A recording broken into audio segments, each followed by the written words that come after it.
Who are you? There's a lot to complain about. There certainly is. The canary in the coal mine, the early warning system for everything that's going wrong. Can you tell us why you're here today? I'm here to protest HS2 and all the corruption and ecocide and madness that is. It's the largest deforestation project this country has seen since World War I think. I think the real problem is that most politicians like going on long-distance trains, intercity trains. They sit there with their laptops, cup of coffee or something, and they say, well, that's what we need. Right. Actually, we don't need that. What they need is local services for the people that want to go every day to school, college, work or whatever in the Midlands or in the North. And you don't need a high speed to get here, because if it takes half an hour longer, does it really matter? They are throwing taxpayers' money at the contractors and the developers and the executives. It's going to be over 100 billion just to get it to Birmingham. I don't think that even includes trains. And yet we have a winter fuel payment being withheld, which will save 3 billion. So it's just madness. It's just money after money. The sunk cost is disgusting. I can't believe that we're here again. When it was paused, I thought finally some good sense had prevailed. No, they're back again. Terrifying. What are you expecting the government to announce today?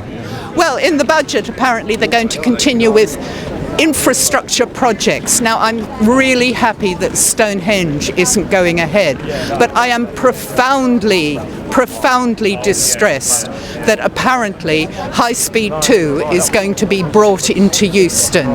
They don't even have a viable published engineering plan for this. This place is a tip at the moment, but they don't need any more trains in here really. They'd be just as well rebuilding the station like they have in other places and giving the passengers a decent, comfortable, and some development which the community would like in the rest of the site that they've wrecked. Well, I had a bit of a family fallout with my brother. He works in the city, and apparently the city needed somewhere to put all the money. And I didn't understand, apparently, how mad it is in the city and how much money there is to put somewhere. Yeah. So this is what we get. We don't get a green revolution and local environmental energy projects. No, we get HS2, spaffing it up the wall. It's totally the environmental cost of the project. Yes, we need to upgrade our rail infrastructure, and yes, if we actually thought that a duplicate train line from London to Birmingham would be useful, we'd bite the bullet in the national interest. But what's needed is Transpennine. We don't need yet another rail.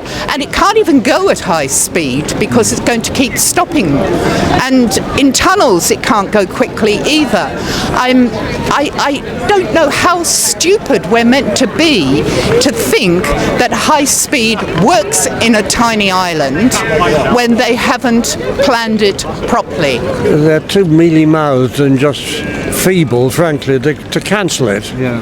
I mean, cancelling Old Oak Common to Euston would solve everything. Yeah. It would enable a new design for Euston, which would look really good. There are plenty of passengers here from the West Coast Main Line, and the Old Oak Common's a perfectly good developing area around there for the people that come from Birmingham on the new line. So, they got to have some courage. There's no point in doing these things just to build railways or just to get people onto the train when they could go some other way with much less environmental disaster. After her budget announcements, Chancellor Rachel Reeves said, "We are committing the funding required to begin tunnelling work to London Euston Station. This will catalyse private investment into the local area, delivering jobs and growth." London Mayor Sadiq Khan and Camden Council welcomed the clarity and opportunities ahead.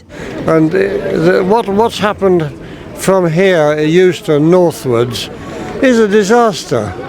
The poor people that live round there, or the people that used to live there and can't anymore. And that's going to go on for another 20 years unless somebody gets their act together and say, right, enough's enough, stop.